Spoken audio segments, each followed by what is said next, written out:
Welcome back to the channel. Andres from AA Sports. The San Francisco 49ers took on the New Orleans Saints in week 2 in the Superdome. Back-to-back road games to start the year.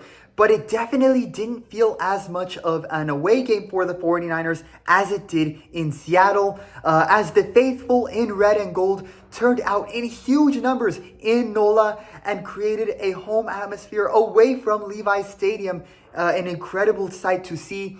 Just one reason why the 49ers have one of the best fan bases in the NFL. And the fans, and the 49er fans who made the trip to Louisiana, they did not leave the Superdome disappointed, with the 49ers winning despite battling injuries and coming back to the Bay Area with a 2-0 record to start the season.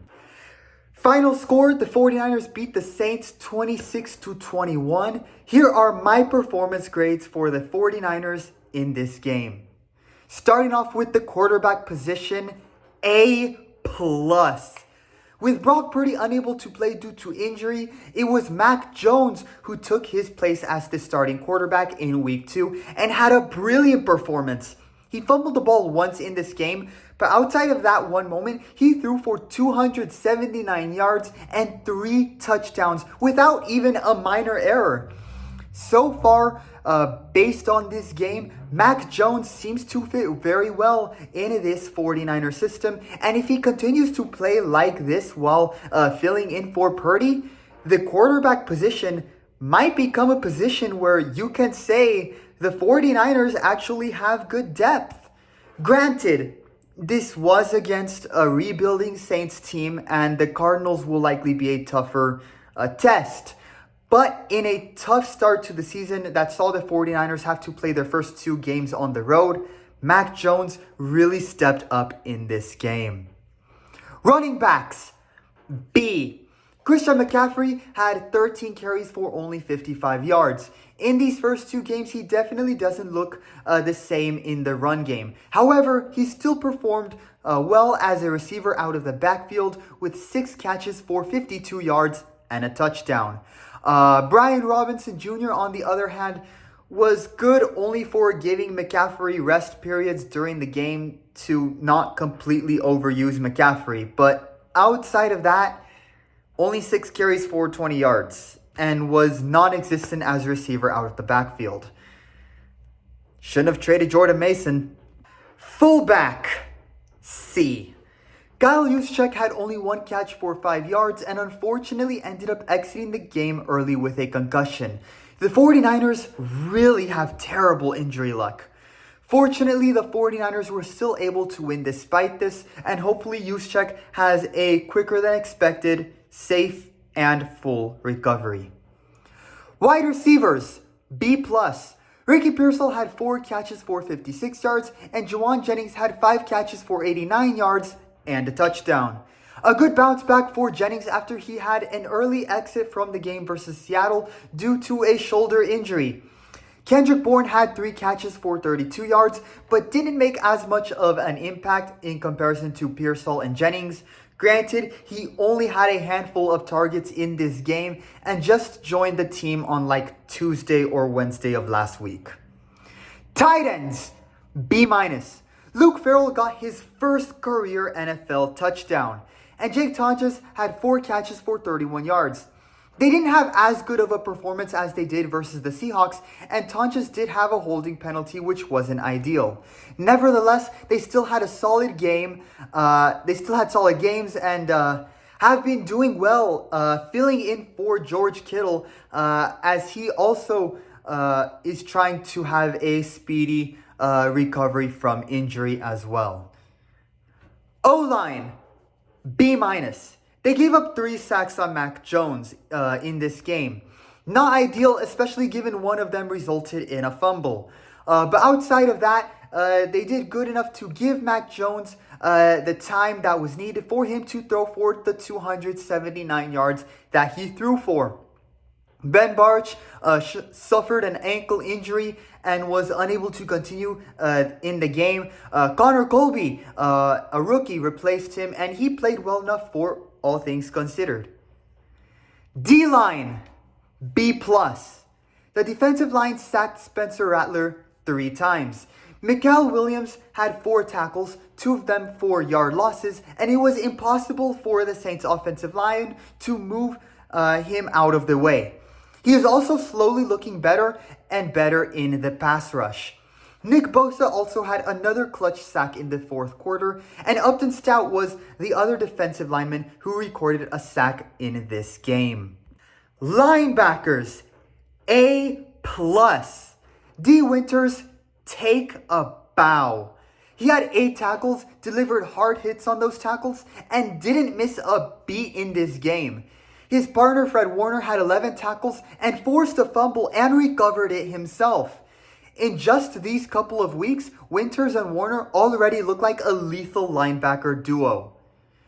The one thing for Winters to be careful of in the next game is being too physical on the field. At one point, he did give up a 15-yard penalty for a late hit on Rattler. That definitely gave me Dre Greenlaw vibes, as Greenlaw was also not afraid to make his physical presence known on the field. However, Winters must also be aware of the fine line between physical football and hits that will result in costly penalties. Outside of that one moment though, Winters was excellent, and even the TV commentators took notice. Secondary, C. Lenore was dominant and the Saints avoided passing the ball on any part of the north side of the field. As for the rest of the secondary, it was a very shaky performance where they appeared to play like their age, young and still developing. They gave up a lot of passes, including 3 touchdown passes, which enabled the Saints to make this game a much more interesting 26-21 final score, where it was the defensive line that came up clutch in the final plays for the 49ers to win the game. Something Robert Saleh will look to improve as they look ahead to the first home game of this season. Special teams, A-. New 49ers kicker Eddie Piñeiro missed his first kick and extra point attempt, but after that made all of his kicks. This performance alone has already made him an upgrade from Jake Moody, who, thank goodness, they finally cut from the team. As for the punter, Thomas Morstead, he pinned the Saints inside of their own 15-yard line on the final 2 drives. Solid. Coaches, A-. Give credit to Kyle Shanahan in this game. He showed exactly why he's an incredible coach in the NFL. Being willing to trust Mac Jones as much as he did, calling so many pass attempts, was a big risk that aged well. And Kyle Shanahan was still able to get this offense to score 26 points despite being down so many star players. No Kittle, no Ayuk, Juszczyk exiting early, and your franchise quarterback also was unable to play due to injury. This is why the 49ers gave Kyle Shanahan a coaching contract extension through the 2027 season in 2023, because only Kyle Shanahan is able to create magic despite the offense practically entering the stadium on crutches. As for the defense, they were on their heels and looked shaky for significant parts of this game, particularly the secondary. But when it came down to the wire in the 4th quarter, they got the job done in a clutch manner. That's the mark of a defensive coordinator in Robert Saleh, who keeps his team locked in and working as a team. Final score, 26-21. The 49ers win and go 2-0 to start the season. And for an overall grade for the 49ers, I gave them an A- for this game. Granted, this was against a rebuilding Saints team, and I do think the Cardinals will be a tougher test in their first home game of the season. Nevertheless, given the team is already going through the ringer battling injuries early in the season, to start the season with 2 road games and be able to win both of them is a very positive sign. With the defense doing well, if the offense can get healthy, this can be a very good year for the 49ers. Andres from AA Sports. Leave a like and subscribe to support the Passion Project. Leave a like and subscribe, and tell friends and family about this channel to help support and grow this sports passion project. And stay tuned in for more sports content to come on the channel. Before you go, feel free to leave your thoughts on the game in the comment section below. I would love to hear your opinions on the 49ers win versus the Saints. And feel free to also leave your predictions for the 49ers next game as well. With that, thank you so much for watching and listening. Go Niners!